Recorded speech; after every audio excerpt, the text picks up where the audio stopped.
कठोर दायित्व का सिद्धांत स्ट्रिक्ट लायबिलिटी प्रिंसिपल क्या होता है? कठोर दायित्व का एक ऐसा सिद्धांत है जो किसी व्यक्ति, उद्योग, कंपनी पर नुकसान या क्षति के लिए कानूनी जिम्मेदारी डालता है, भले ही वह व्यक्ति, उद्योग, कंपनी जिसे कठोर दायित्व का उत्तरदायी पाया गया है, उसने कोई भी गलती या लापरवाही के साथ कार्रवाई नहीं की। संक्षेप में इस सिद्धांत के अंतर्गत बिना किसी दोष के भी दायित्व उत्पन्न होता है। इस प्रकार ऐसे मामले में जहां कठोर दायित्व का सिद्धांत लागू होता है, वहां प्रतिवादी को वादी को हुई क्षति के लिए हर्जाना देना पड़ता है, भले ही मामले में प्रतिवादी ने किसी प्रकार की गलती ना की हो। यूनियन ऑफ इंडिया बनाम प्रभाकर विजय कुमार एवं अन्य अपील के मामले में ये बताया गया। यहाँ पर यह ध्यान रखा जाना चाहिए कि कठोर दायित्व व्यक्ति की लापरवाही के बजाय उसकी गतिविधि की प्रकृति पर ध्यान केंद्रित करता है और यह भी देखा जाता है कि वह कार्य किस प्रकार से किया जा रहा है। मसलन यदि उसके कार्य की प्रकृति खतरनाक है तो उस पर यह सिद्धांत लागू हो जाता है।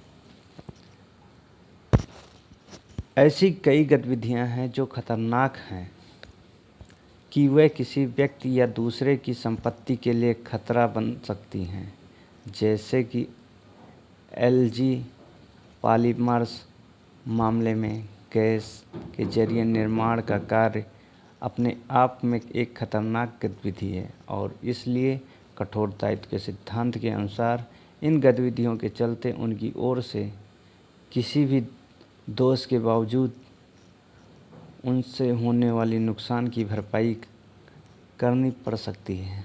हालांकि फैक्ट फाइंडिंग टीम ने अभी इस संबंध में कोई रिपोर्ट नहीं दी है। हालांकि प्रतिवादी द्वारा कुछ डिफेंस बचाव के आधार लिए जा सकते हैं जिसके आधार पर कठोर दायित्व से बचा जा सकता है। उदाहरण के लिए कठोर दायित्व का सिद्धांत के तहत एक पक्ष तब उत्तरदायी नहीं होगा जब खतरनाक पदार्थ दुर्घटना से या अन्य परिस्थिति से एक्ट ऑफ गॉड के चलते उसके परिसर से बाहर निकल जाए और लोगों को क्षति पहुंच जाए। ऐसी परिस्थिति में उसे पीड़ित पक्ष को मुआवजे का भुगतान करने की आवश्यकता नहीं होती है। इसके अलावा यदि क्षति या नुकसान वादी की स्वयं गलती से हुआ है या उसे नुकसान या क्षति या उसके परिणाम सहने के लिए वादी ने स्वयं सहमति दी है या किसी तीसरे पक्ष के द्वारा की गई गलती के चलते कठोर दायित्व से छूट प्रतिवादी द्वारा मांगी जा सकती है। राइलैंड्स बनाम फ्लेचर के बाद से निकला कठोर दायित्व का सिद्धांत। खतरनाक गतिविधियों के लिए कठोर दायित्व का सिद्धांत ब्रिटिश उच्च न्यायालय के जस्टिस ब्लैकबर्न के ऐतिहासिक फैसले राइलैंड बनाम फ्लेचर के मामले में उत्पन्न हुआ था। इस मामले में तथ्य यह था कि प्रतिवादी जो एक मिल का मालिक था, मिल को पानी की आपूर्ति कराने के लिए एक जलाशय का निर्माण किया। इस जलाशय का निर्माण पुरानी कोयले खदानों के ऊपर किया गया और मिल के मालिक के पास ये संदेह करने का कोई कारण नहीं था कि इस पुरानी सुरंग से होते हुए वादी के एक कार्यशील कोयले की खान से जुड़ी हुई है। गौरतलब है कि इस जलाशय के स्वतंत्र कॉन्ट्रैक्टर ने बनाया था, जिन्होंने मिल मालिक को सुरंग वाली बात नहीं बताई थी। जब इस जलाशय में पानी भरा गया तो पानी नीचे चला गया और सुरंग से होते हुए वादी के खदानों में बाढ़ आ गई। जस्टिस ब्लैकबर्न ने मिल मालिक को इसी सिद्धांत पर उत्तरदायी माना कि वो व्यक्ति जो अपने उद्देश्यों के लिए अपनी भूमि पर कुछ ऐसा लाता है और उसे इकट्ठा करता है जो यदि वो वहाँ से एस्केप कर जाए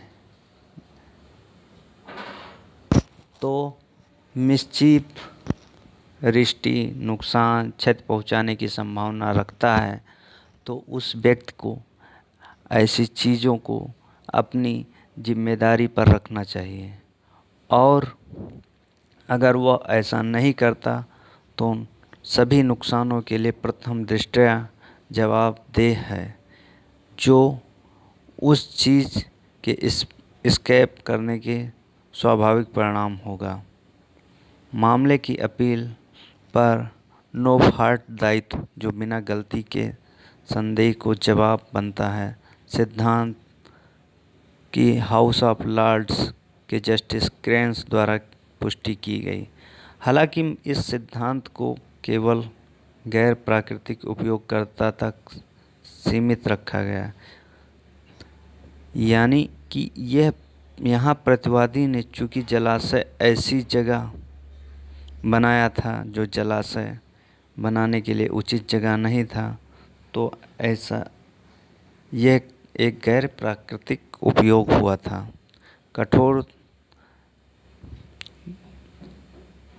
कठोर दायित्व सिद्धांत से पूर्ण दायित्व के सिद्धांत की ओर।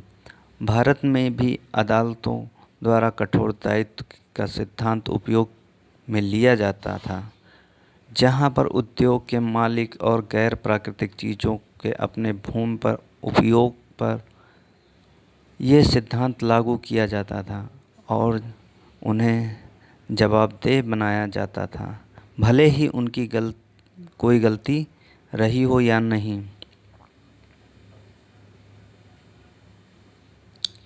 हालांकि सुप्रीम कोर्ट ने दिल्ली के ओलिया गैस रिसाव के मामले में MC मेहता बनाम यूनियन ऑफ इंडिया का फैसला करते हुए, जैसा कि भारत जैसी औद्योगिक अर्थव्यवस्था में नागरिकों के अधिकार की रक्षा के लिए कठोर दायित्व का सिद्धांत को अपर्याप्त पाया था और इसे पूर्ण दायित्व के सिद्धांत में बदल दिया था।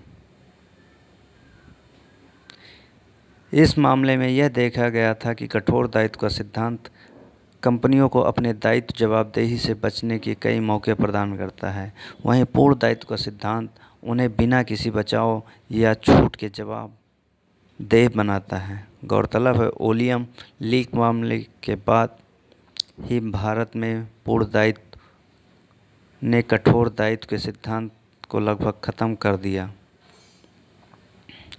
उद्योग की लापरवाही के मामले में और अब यह सिद्धांत गैस लीक मामलों में लागू करना उचित नहीं मालूम पड़ता है।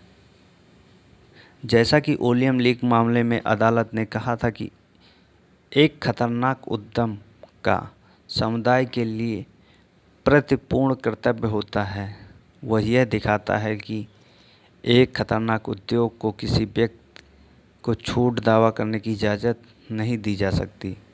उसे अनिवार्य रूप से मुआवजे की भुगतान करना चाहिए, चाहे आपदा, नुकसान या क्षति उसकी लापरवाही के कारण हुई हो या न हो। अदालत ने ओलियम गैस के लीक के मामले में साफ कर दिया कि यदि इस तरह की गतिविधियों से कोई नुकसान होता है तो उद्यम को इस तथ्य की परवाह किए बिना इस नुकसान की भरपाई करने के लिए पूरी तरह उत्तरदायी बनाया जाना चाहिए। उद्यम ने सभी उचित देखभाल की थी और नुकसान की बिना लापरवाही के हुआ था।